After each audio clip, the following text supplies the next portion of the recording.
So good afternoon, everyone. Just before we get started, I'm just going to put a few things away.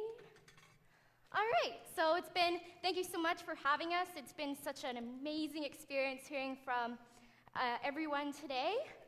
But before we get started... All right, so we're going to ask you to do something that normally in a theater like this you wouldn't be asked to do. We want everyone to take out their cell phones. I'm sure a lot of you have them out with the Twitter feed and everything. So pull it out. I want you to turn a light on, some kind of light. And okay. we want to be able to see these cell phones. So we want you to hold them nice and high in the air. Like this? Nice and high. Come on, don't be shy. The screen facing towards us, nice and high. All right. And we're going to take a picture. Say cheese. Good. All right. Okay, before you put those away, hold them up one more time and look around you. Take a look. Wow, tons of you have cell phones. Yep. Not a surprise, or an iPod. Cell phones or iPod. So you can put those away. So what we're going to be talking to you guys about today is how having these cell phones actually can negatively impact someone somewhere else in the world. In your cell phones contains a mineral called coltan. Well, what is coltan? Coltan is a mineral found in the eastern parts of the Democratic Republic of the Congo. When refined, coltan becomes a metallic tantalum, which is a heat-resistant powder that can give off a high electrical charge. Coltan plays an important role in not only making our cell phones work, but our laptops, computers, even pacemakers and airbags, amongst other electronic devices. Coltan is an essential part in the way we run our society today in the modern world. It's because of minerals like coltan that we can socialize and connect with others around the world in ways that were never thought possible. So what's the problem? Where that demand for coltan becomes a problem is when it becomes a conflict mineral. I'm sure you guys have heard of the term blood diamond, or seen that movie with Leonardo DiCaprio. Well, coltan is a blood mineral. All right, so you might ask yourself, what is a blood mineral? A blood mineral is a mineral that is mined in conditions of conflict and human rights abuses. 80% of the world's coltan is mined in the Congo, which means that there are many mining companies having lots of human rights violations in the Congo, which causes them lots of pain. These companies come from Belgium, the US, and Australia. Everyone wants a piece of the Congo because they have an abundance of these minerals that go in your iPods and your laptops and your cell phones. This is being called the greatest humanitarian crisis since World War II, with multiple deaths, so many. Amnesty International reports that mining companies are responsible for many human rights violations. They are the problem of the ongoing crisis and the ongoing violence in this civil war. They hire militias. These militias clear out the villagers on the valuable land by killing them and raping them. These militias use child soldiers. These militias use child labor to meet the high demand for these minerals like coltan and also diamond and copper. So you might be asking yourselves, well, who owns these mining companies? Where do you think these mining companies are registered? What if I told you that 75% of the world's mines are registered in one country? What country do you think that is? Let's hear a guess. Yell it out. US? We heard the Okay, US. who asked that? You get buttons. Okay, any more guesses other than the US? Wow, I'm impressed. Good job.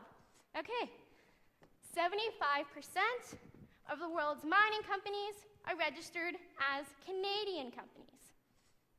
Now, why do you think that is? The reason behind that is because Canada doesn't have any laws holding these mining companies accountable for their actions abroad, which makes blood minerals like coltan all the more likely to wind up not only in our cell phones, but in our everyday lives. In 2002, Toronto's Barrick Gold, which is one of Canada's biggest gold miners, reported to be in agreement with two militias. Meanwhile, these militias were killing hundreds of civilians. There are no laws in place to figure out what these mining companies are doing abroad. So there was no responsibility taken from Barrick Gold. They got their minerals and they got what they wanted, while hundreds of people were being killed. So let's take a step back from these Canadian mining companies and conflict minerals and just talk about the conflict in the Congo in itself. The conflict in the Congo has taken an estimated 6 million lives. Let's just stop and think about that for a moment. That number is only second to World War II. But not only that, violence against women has skyrocketed within the past 15 years. The UN published a statistic stating that every hour, 48 women are raped. By the end of today, that's 1,152 women who will have been raped. Rape as a weapon of war is an effective weapon because it's done publicly and violently. It traumatizes the women who feel isolated, rejected, and alone. But it also traumatizes their families who witness these events and feel helpless that they couldn't have done anything to prevent it. And by traumatizing the women and traumatizing their families, it traumatizes the community as a whole. That breakdown of the communities leads to further destabilization of a nation for generations to come. Rape as a weapon of war is killing an entire generation because women are unable to produce due to the brutal rapings and mutilations that happen to them. But why would Canadian mining corporations and other mining corporations choose to fuel the conflict in the Congo? What do they gain from the Congo's suffering? It's beneficial to fuel the ongoing conflict in the Congo because but by encouraging violence, it creates less resistance from the population to stand up for their rights because they are scared. Scared of getting kidnapped, scared of getting raped, and scared of getting murdered. It's beneficial to fuel the ongoing conflict because by working with corrupt officials, militias, and rebels, it's so much easier to displace a community where mining is profitable, and it's easier to clear uprisings when people do stand up for their rights and fight. Working with rebels and militias, they will take care of the dirty work, while Canadian mining corporations will focus on mining the minerals.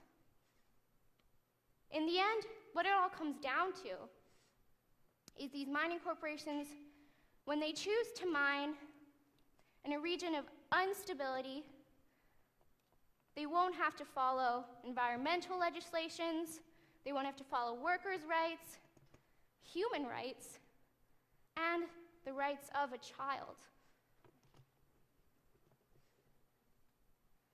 So how does it benefit us as Canadians?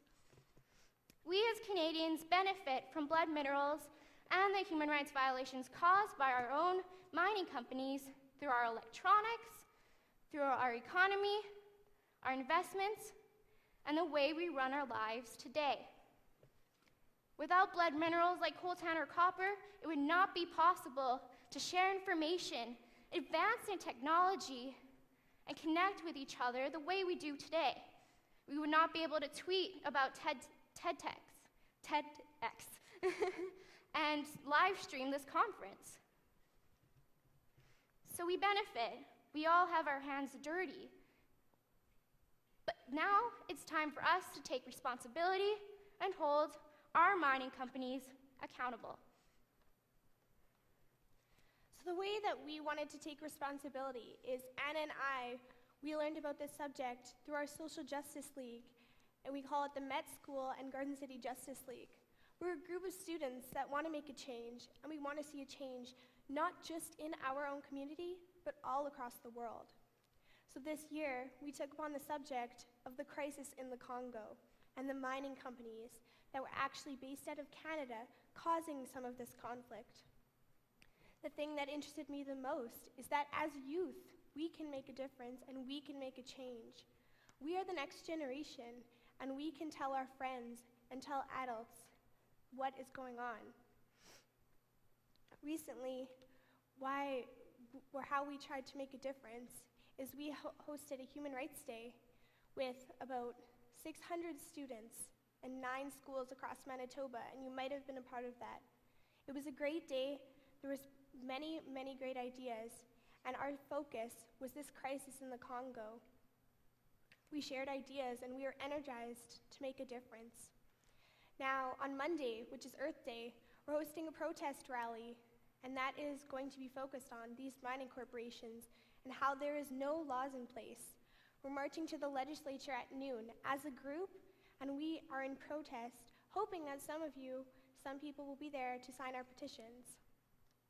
And finally, at the end of May, on May 25th, we're holding a benefit concert with all proceeds going towards an organization called Doctors Without Borders. This organization helps women that have been raped in the Congo, and that is why they are very close to our heart, and it's very important that we help them, because rape is a serious issue, and it destabilizes the Congo. So there are 3 steps that you can take towards advocating for change. Doesn't matter whether you're fighting conflict minerals or animal rights abuses or in the environment. The first step is to spread awareness. For us, it was hosting the Human Rights Day, having a protest rally, and having our benefit concert.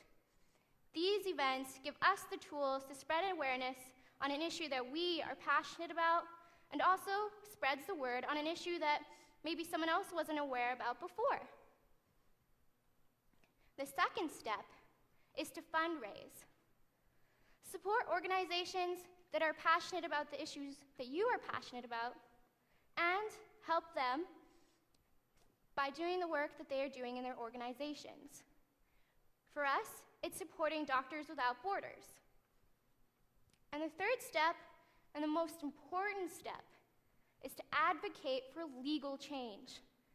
Because it doesn't matter how much you spread awareness, if there are no laws in place, there's nothing that can really change. Right now, as we speak, there are 2 bills in the House of Commons that you can support. Sign a petition to support Bill C-474, the Transparency Act, which will make Canadian mining corporations present their financial records, which means they will have to show who and what they paid and why, to eliminate the corruption and violence caused by mining corporations and the relationships between corrupt governments and rebels and militias. Sign a petition to support Bill C-486, the Conflict Minerals Act, which will hold Canadian mining corporations accountable if they have been found to have been mining conflict minerals. After that, you want to be the change and you want to be empowered. Believe that you can make a difference, because once you believe in yourself and you believe in what you're talking about and you are aware, you will make other people believe in you. Adults, organizations. The reason I joined social justice is because I wanted to make a change, maybe in my community, but I never imagined that we could be helping people from all the way across the world. I didn't think that we could do it. And that's the thing, you cannot do it alone. So create a group that has the same focus, social justice. My favorite thing is when I can watch the news or read the newspaper and tell someone about what I read. But the thing is, this isn't in the media as often as something that you would normally see. But why isn't it in the media? Well, because of that, we need to tell other people. I know that people around me, adults, my parents, they watch the news and they read the newspaper, but they know nothing about this, so it is up to me to let them know and to make them aware. And it's the best feeling when I can prove them wrong about something and they are surprised at some facts that they hear from me. So we go on the internet and we research it together, and it brings us together as a family, but it can also bring communities together, just like our social justice group. So we want you to guys take a look at these 4 photos. They're protesting against Canadian mining corporations. They're doing the same things that Katee and I are doing, and our social justice group will be doing next week at our protest rally. What separates us from them is that we have that right, that freedom of speech. Whereas they're putting their lives on the line because they're not protesting in Canada, they're protesting in their home countries. By saying, stop supporting mega mining against the human rights in their home country, that is putting not only their lives on the line, but their families' lives on the line. So we as Canadians are lucky to be living in a country where we can say, this has to stop. You need to hold these mining companies accountable because it is wrong. We want our hands clean of innocent blood, and we want no more blood in our cell phones. We can be a part of the change by signing petitions, which we have here for you today.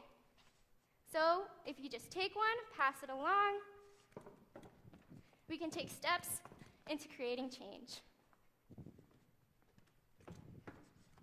And the last thing I would like to say is, if you care about human rights violations and the freedom of speech and the power that you have as a Canadian citizen, you should care about this crisis in the Congo. So what if it's not heard about on the news all the time? That doesn't mean that it's not important. And come together as a group, join us to make a difference. Thank you very much. Thanks.